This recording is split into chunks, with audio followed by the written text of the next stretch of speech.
Bienvenidos a esta clase de instalaciones y aplicaciones de la energía, cuyo tema 3 es instalaciones frigoríficas. Vamos a ver los diferentes diagramas, diagrama pH o diagrama entálpico. Vamos a ver el diagrama de instalación y también vamos a aprender a hacer los cálculos de estas instalaciones frigoríficas. Comencemos con el diagrama de instalación.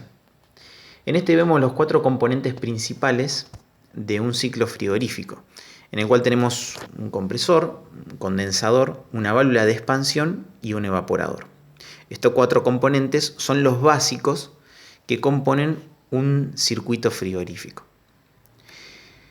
Vamos a ver de que los tenemos definidos en 2 colores diferentes. En la parte azul tenemos la parte de baja presión y baja temperatura, y en la parte roja la parte de alta presión y alta temperatura. Vamos a ver cómo funciona este fluido en ciclo dentro del circuito. Así que comenzamos con el punto número 1, en el cual el fluido se encuentra en estado gaseoso y a través del compresor se le aumenta la presión y, como habíamos visto anteriormente, al aumentarle la presión elevamos la temperatura. El fluido sigue estando en estado gaseoso. Un compresor, al igual que una turbina, necesitan siempre trabajar con un fluido gaseoso. Es decir, que vamos a tener problemas si en el compresor entran gotitas de líquido. Eso es algo importante que más adelante vamos a ver. En el punto número 2 nos encontramos a alta presión y alta temperatura. ¿Qué vamos a hacer con el fluido? Le vamos a extraer calor. Sí, a través de un ventilador vamos a hacer pasar el fluido por una serpentina con muchas vueltas, con muchas aletas, con mucha superficie de intercambio, que se denomina condensador. Se denomina de esta manera porque el fluido que estaba en estado gaseoso va a terminar en el punto número 3 en un fluido en estado líquido. Es decir, que en un principio, si bien le vamos a bajar la temperatura, como vamos a ver en el diagrama entálpico, en el condensador vamos a tender a mantener la temperatura y presión constante. Lo único que vamos a hacer es que le vamos a extraer calor, que va a ser una clase de calor latente. ¿Por qué? Porque vamos a cambiar su composición de gaseoso a líquido. Es decir, que en el punto número 3 vamos a terminar con el fluido a alta presión, a alta temperatura, pero en estado líquido. ¿Qué hacemos aquí? Bueno, utilizamos un elemento restrictor, que es uno de los más importantes de la instalación, denominado válvula de expansión. Vamos a ver que se pueden utilizar otros componentes, porque este lo único que hace es aislar los 2 sistemas o las 2 partes de esta instalación. La parte de alta en rojo y la parte de baja en azul. La válvula de expansión no es más que una obstrucción que vamos a tener en la cañería para producir un brusco cambio, un brusco descenso de la presión y por ende de la temperatura. Esto es lo que nos da y genera el efecto frigorífico. Es decir, que después de pasar por esta válvula, el fluido que se encontraba en estado líquido va a pasar a una mezcla de estado líquido y gaseoso. Esto es el punto número 4. Al estar a muy baja temperatura, vamos a utilizar esa temperatura para enfriar lo que nosotros queremos. Por ejemplo, un aire acondicionado, una habitación, una heladera o un freezer, los elementos que se le ponen dentro. Nuevamente, a través de un ventilador, vamos a hacer pasar aire a través de este evaporador y el fluido va a ganar calor, y ese calor lo va a utilizar para cambiar el estado de líquido a gaseoso. Y una vez hecho esto, el compresor nuevamente lo capta y comienza el ciclo nuevamente.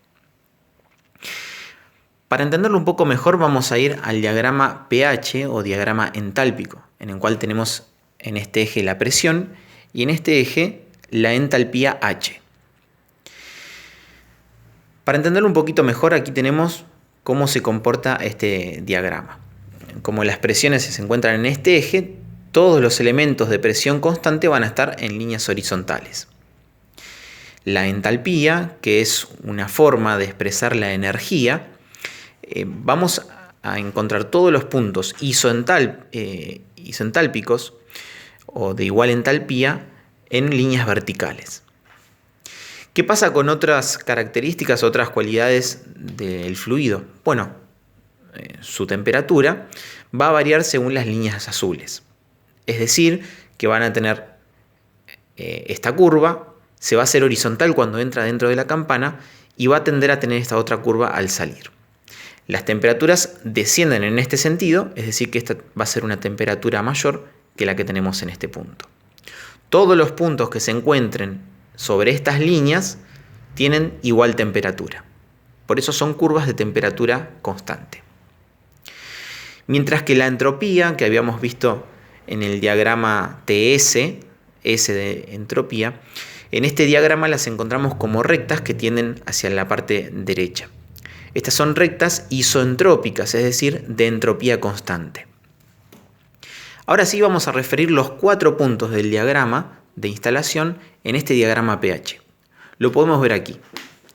Recordemos que todo lo que está del lado izquierdo de la campana va a ser líquido, lo que esté del lado derecho de la campana va a ser gaseoso y lo que esté dentro de esta campana va a ser mezcla entre líquido y gaseoso. Así que comencemos en el punto número 1. El punto número 1, el compresor succiona gas, es decir, que vamos a estar fuera de esta campana. El compresor funciona isentrópicamente, es decir, que no intercambia calor con el medio. Por eso podemos decir que este se mueve en esta línea de entropía constante. Y llega al punto número 2. En el punto número 2, como dijimos, seguimos estando en estado gaseoso, pero a alta presión y alta temperatura. Bueno, eso es lo que ocurre aquí. Recordemos que desde el punto número 1 hasta el punto número 2 lo que hicimos es aumentar la temperatura. Y como vemos aquí, también aumentamos la presión, de presión de baja a presión de alta. Del punto número 1 al punto número 2. Desde el punto 2 al punto 3 nos encontramos, según el diagrama de instalación, en el condensador. ¿Qué vamos a hacer aquí? Bueno, vamos a extraer calor a la fuente caliente. ¿Cómo hacemos esto? Bueno, el calor, por la alta temperatura que ha ganado el fluido, va a ir perdiéndose hasta encontrarse en el punto 3 en un estado totalmente líquido. Es decir, que al salir del condensador el fluido se encuentra en estado líquido a alta temperatura y alta presión. El fluido del punto 3 al punto 4 pasa a través, según el diagrama de instalación, de la válvula de expansión. ¿Qué es lo que genera esta válvula de expansión? Notemos sobre el eje de las presiones que genera un cambio brusco en la presión. Baja bruscamente la presión. ¿Y qué genera eso? Que la temperatura también baje bruscamente. Ese es el efecto frigorífico de estas instalaciones. En el punto número 4 tenemos una mezcla, porque estamos dentro de la campana, de líquido y de vapor. ¿Qué vamos a hacer del punto 4 al punto 1 para volver al ciclo? Bueno, vamos a aprovechar que este líquido puede captar calor para evaporarse. ¿Y qué calor va a captar? Bueno, el calor del ambiente que nosotros queremos refrigerar. Por eso decimos que en este ciclo frigorífico no enfriamos, sino que terminamos extrayendo calor de algo caliente para, decirlo coloquialmente, enfriarlo. Por eso, ese calor que extraemos del medio lo llamamos QF, calor de la fuente fría. ¿Qué va a pasar con ese calor que para nosotros suele ser un enfriamiento? Bueno, el fluido lo va a utilizar para cambiar de estado, así que nuevamente va a ser un calor latente. Sí, el fluido va a pasar del punto 4 al punto 1 de líquido o mezcla de líquido y vapor a un estado totalmente de vapor.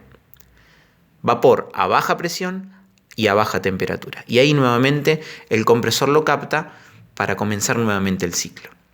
Bueno, de esta manera, chicos, nos queda identificado el diagrama de instalación del ciclo frigorífico y el diagrama pH de este ciclo.